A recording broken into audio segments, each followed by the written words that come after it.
Now students, next theory, derive an expression of electric potential due to the center of an dipole. Right? Electric potential means V का हमको equations derive करना है किसके regarding, due to the centre of the dipole. Right, तो हमको dipole use करना है eight distance r.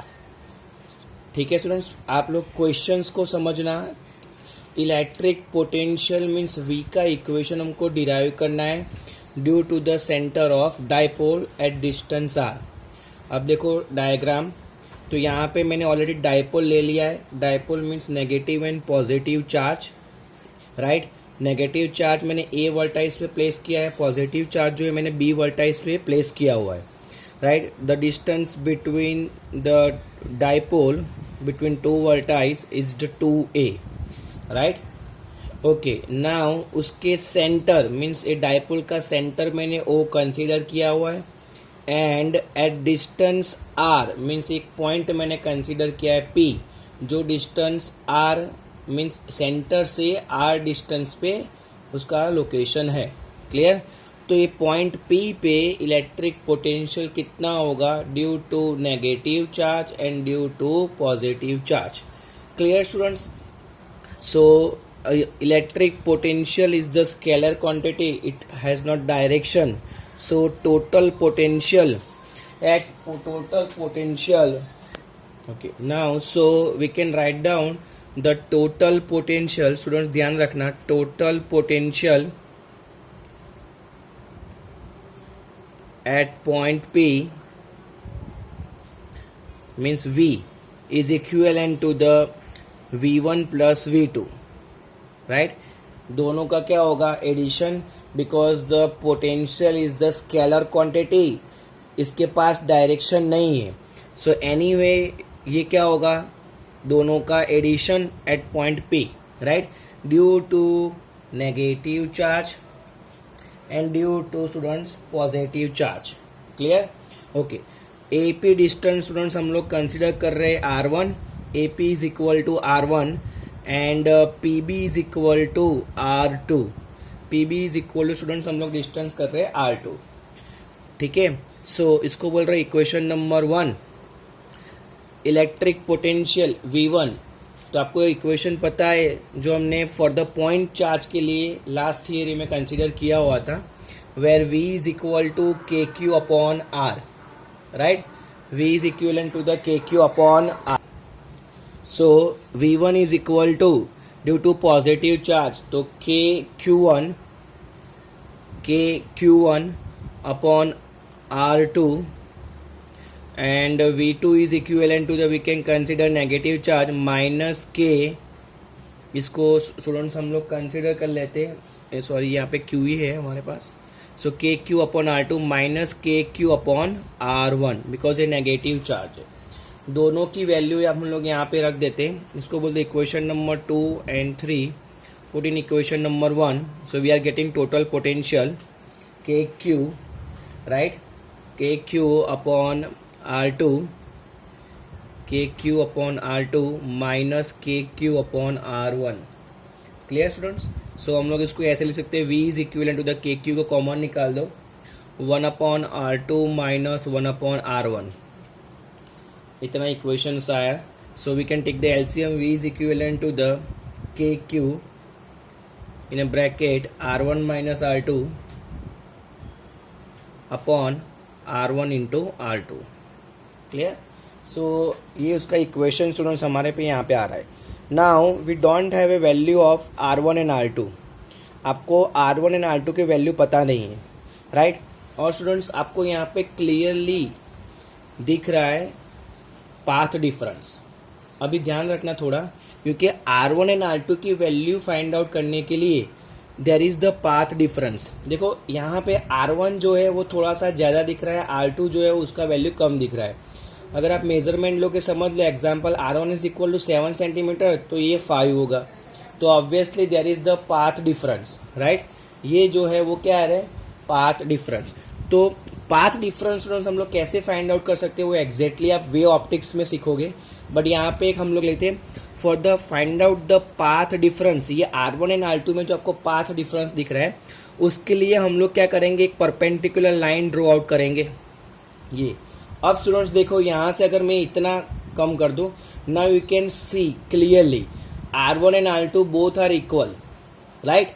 दोनों का मेजरमेंट आपको सेम लग रहा है, बट अभी देखो R1 आपको थोड़ा सा ज्यादा लगे, इसीलिए इसको पाथ डिफरेंस बोलते हैं स्टूडेंट्स। ओके, नाउ इसको हम लोग CM मीन्स वर्टाइस का नाम देते हैं, वो 90 डिग्री है। क्लियर? ओके, अब स्टूडेंट्स यहाँ पे जो एंगल हम लोग कंसीडर कर रहे हैं, राइट, सो वो ये theta, it will be make the angle with the dipole movement. कैसे? सो देखो यहाँ पे OP जो है स्टूडेंट्स, ये एंगल थीटा है। सो OP जो है which is making the angle theta with the dipole movement. Dipole movement कहाँ पे जा रहा है, negative to positive side, right. So इसीलिए हमने यहाँ पे भी एंगल कितना कंसीडर किया है, थीटा, राइट। ये जो पाथ डिफरेंस है। So in a triangle ACB, in a triangle ACB जो हमने यहाँ पे ड्रॉ आउट किया है स्टूडेंट्स, AC एंड B, तो ये ट्राइंगल अगर मैं यहाँ पे ड्रॉ आउट करूँ आपको समझने के लिए, वैसे ही सिमिलरली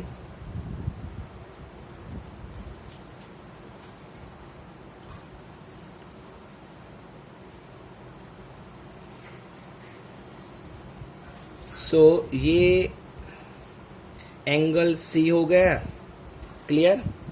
और यहाँ पे हम लोग कंसिडर कर लेते हैं A and B, right. AB is equal to 2A and angle A जो है यहाँ पे हम लोग क्या कर लेते हैं स्टूडेंट्स, एंगल A थीटा जो हमने यहाँ पे कंसिडर किया हुआ है, एंगल A जो है वो थीटा ले लिया, और AB जो है which is equivalent to the 2A। Clear? So अभी आप हम लोग कंसिडर कर लेते हैं cos theta is equivalent to the, cos theta कितना होता है, adjacent upon hypo, means adjacent कितना है, AC upon 2A। So AC is equal to 2A cos theta. And students from the geometry you can see clearly AC कितना हो रहा है, right. इसको बोलो इक्वेशन नंबर 4। सो ज्योमेट्री आप लोग देख रहे हो स्टूडेंट्स कि इतना पोर्शन टोटल AP हमने कितना कंसीडर किया है, R1। सो यहाँ पे मैं ऐसा लिख सकता हूँ कि AP is equivalent to the AC plus PC, AC plus PC लिख सकता हूँ। ओके, अब नाउ स्टूडेंट्स आपको क्लियरली दिख रहा है कि जो PC है which is exactly equivalent to the R2, दिख रहा है स्टूडेंट्स। फ्रॉम PC जो है अगर मैं मेजरमेंट करूँ तो वहां पे R1 and R2 both are equal. So यहाँ पे जो PB है which is also equivalent to the PC। Clear? आपको दिख रहा है। सो AP कितना है स्टूडेंट्स हमारे पास, R1, AC हमको फाइंड आउट करना है, प्लस PC की वैल्यू हमारे पास कितनी आई, R2। So AC is equal to students हमारे पास कितना आएगा, R1 माइनस R2।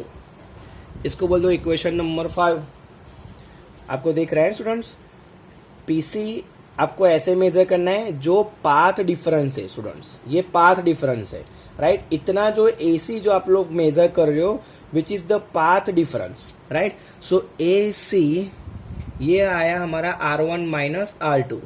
तो यहाँ पे AC इज इक्वल टू कितना है स्टूडेंट्स, 2A cos थीटा। सो AC की जगह पे मैं क्या लिख सकता हूँ, R1 minus R2, right. So R1 minus R2 is equal to 2A cos theta, right. इसको बोल देते हैं इक्वेशन नंबर 6। अब यहाँ पे आपको क्लियरली दिख रहा है स्टूडेंट्स कि वेर इफ ये जो एंगल हमारा है point P which is very far from the dipole location जो है, सो इसके लिए अगर हम लोग कंसीडर करें, राइट, P जो है वो डाइपोल के लोकेशन से बहुत दूर है, राइट। तो उसके लिए अगर हम लोग कंसीडर कर ले तो यहाँ पे R1 which is exactly approximately equal to R, वैसा हम लोग कंसीडर कर सकते हैं। R1 जो है approximately equivalent to the R, जो हम लोग अगर ये पाथ डिफरेंस जो बहुत स्मॉल है अगर उसको निग्लेजिबल करें ऐसे, तो R1 is equal to not exactly approximately equal to R and R2 which is also approximately equal to R, right. R2 भी क्या होगा, approximately equal to R। So अगर यहाँ पे अगर हम लोग उसकी वैल्यू पुट आउट कर सकते हैं, नाउ यही थियरी हम लोग आगे बढ़ाते हैं students. V is equal to हमारे पास कितना आया था, K Q in a bracket R1 minus R2 upon R1 into R2। So total potential at point P students, K Q R1 minus R2 की जगह पे हम लोग क्या लिख सकते हैं, 2a cos थीटा, राइट। सो 2a cos theta upon R1 into R2।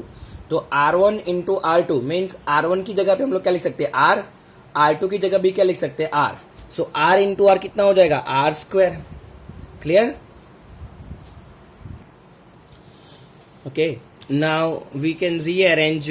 तो V is equal to students, you know 2a into Q is equivalent to the dipole moment, so I can write down K into P dipole moment cos theta upon R square, right, where P is equivalent to the 2a into Q।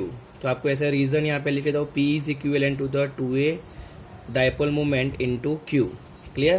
Okay, now if the dipole moment is the vector quantity, so I can multiply by the unit vector, right? So आप लोग उसको R unit vector से भी multiply कर सकते हो। सो और दूसरा इक्वेशन आप लोग उसको ऐसे भी, V is equivalent to the K, right. ये what is the relation, because unit vector is equal to full upon magnitude, so P dot R upon RQ, right? ऐसा भी लिख सकते हो, because reason is that the unit vector is equal to full upon magnitude। so अगर magnitude हो तो यहाँ पे क्यूब हो जाएगा, और इन दोनों का cos theta means we can directly take the dot product. So ये रिलेशन भी आप लोग उसका डायपोल मोमेंट के लिए यूज कर सकते हो। Clear? It is the final relation. So आपको यहाँ पे जियोमेट्री में थोड़ा सा ध्यान रखना है कि ये पाथ डिफरेंस कैसे फाइंड आउट किया है स्टूडेंट्स, ये आपको खाली कंसीडर करना है।